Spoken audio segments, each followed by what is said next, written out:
Olá, irmãos, a graça e a paz do Senhor Jesus, tudo bem com vocês? Estamos aqui mais uma vez para compartilhar uma palavra devocional para que você possa meditar e Deus possa falar ao seu coração. O texto de hoje está no livro de Êxodo, capítulo 33. A gente vai ler os 3 primeiros versículos, depois nós pulamos para o versículo 12 e vamos até o verso 18.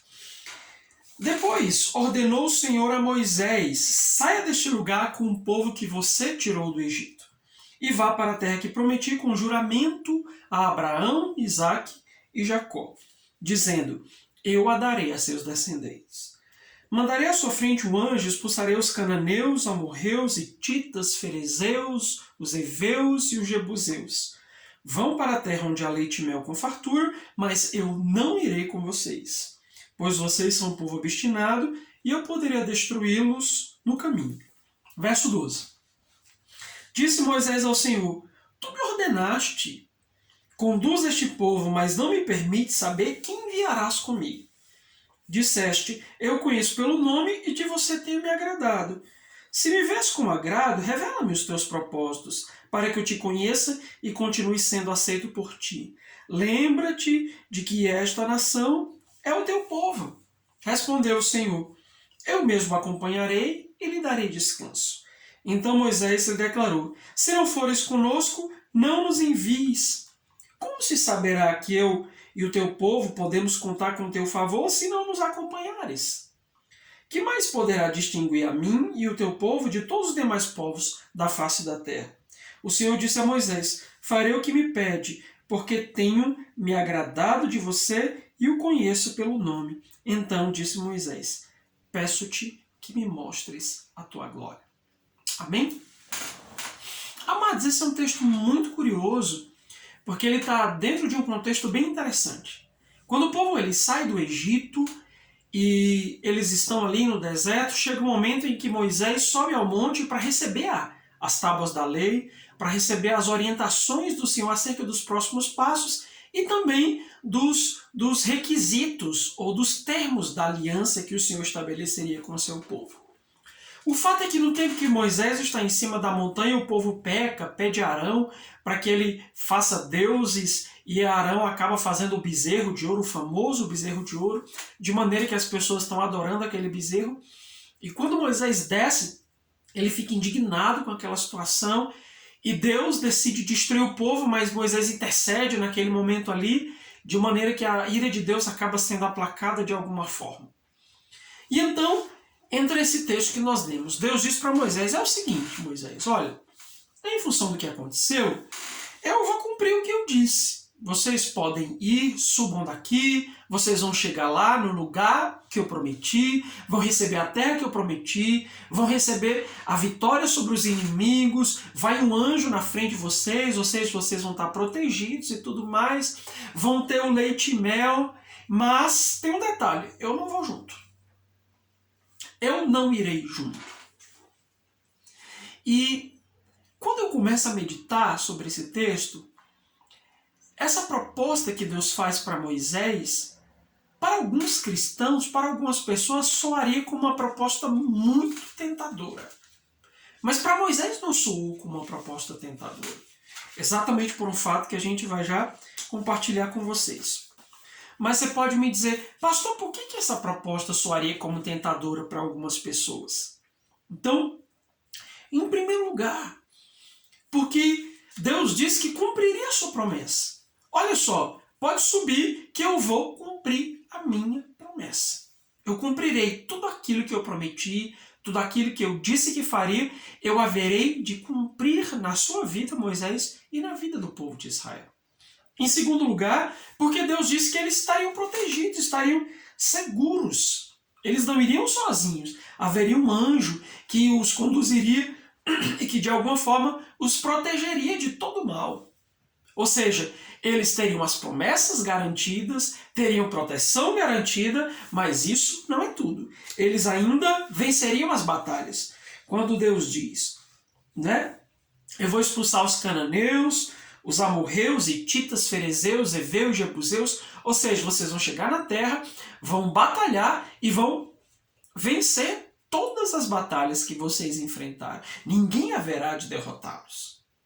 E em quarto lugar, Deus supriria suas necessidades. Lá na terra tem o melhor, tem leite e mel. Isso representava o suprassumo, né, do suprir as necessidades das pessoas. Olha que coisa interessante. Então, Deus disse que ele cumpriria suas promessas, que ele protegeria o povo, que ele ajudaria o povo a vencer suas batalhas, que ele supriria todas as necessidades. Para muitos de nós isso seria incrível, puxa, topo na hora, mas isso era suficiente? Isso é suficiente? Nós vemos alguma coisa meio estranha ou que deveria nos chocar no último finalzinho do último versículo, quando Deus diz: eu não irei com vocês. Eu farei tudo. Eu cumprirei minha promessa, eu darei o que eu disse que daria, vocês vencerão os inimigos, vocês vão estar protegidos, vão ter tudo que precisam, mas eu não irei junto com vocês. E aí esse foi o ponto da promessa, da proposta que Moisés disse: não dá. Não dá, Senhor. Eu não consigo definitivamente ir lá. Exatamente pelo fato de que ele disse: do que adianta todas essas coisas sem a promessa de Deus? Do que adianta todas essas coisas sem a promessa do Senhor na nossa vida? Sem a presença do Senhor, sem que Deus esteja presente. Mas esse é o problema. Quantas pessoas estão muito mais preocupadas e muito mais desejosas de que as promessas se cumpram, de que elas estejam protegidas, seguras, de que elas tenham que comer, beber, vestir, do que a presença de Deus. Quando Deus disse: eu não irei com vocês, Moisés disse: nada feito. Não, Senhor, de jeito nenhum, nós não podemos ir. Eu não posso ir sem a tua presença. Eu não subirei se tu não fores comigo. Porque para Moisés, o mais importante é a presença da glória. É a presença poderosa de Deus. Contrário de muitos crentes que essa proposta é tentadora. Beleza, Senhor, tu não vai? Não tem problema. Ó, Senhor, o que importa é que tu cumpra as tuas promessas. O que importa é que o Senhor faça isso, isso, aquilo, outro. A tua presença é o de menos para mim. Mas para Moisés, não. E é isso que eu quero convocar você a pensar. Para você e para mim, a presença de Deus, ela precisa ser o essencial. Mesmo se as promessas não se cumprirem, mesmo se nós nos sentimos inseguros, mesmo quando está faltando algumas coisas nas nossas vidas, mesmo que os inimigos se multipliquem e pareçam enormes, se a presença de Deus for uma constante na nossa vida, então definitivamente nós estaremos satisfeitos. Nós teremos o melhor. Você consegue entender?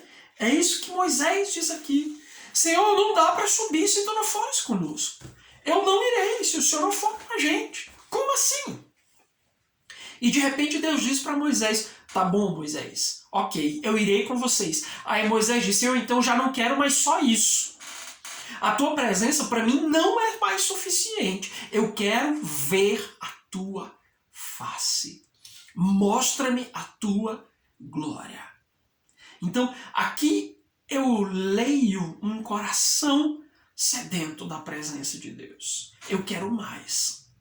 Quando Deus diz: beleza, eu estarei presente, ele diz: eu quero mais. Se manifesta, se revela, faz coisas grandes, eu quero ver tua face. Ou seja, o nosso coração precisa ser esse coração de Moisés, que é insaciável, que não aceita apenas o cumprimento das promessas, que não aceita apenas a provisão, que não aceita apenas a segurança, mas que quer, que anseia, que clama pela presença de Deus e, mais que isso, a revelação da glória, a revelação da face de Deus, a revelação desse Deus poderoso resplandecendo em nossos rostos. Então, medite a esse respeito.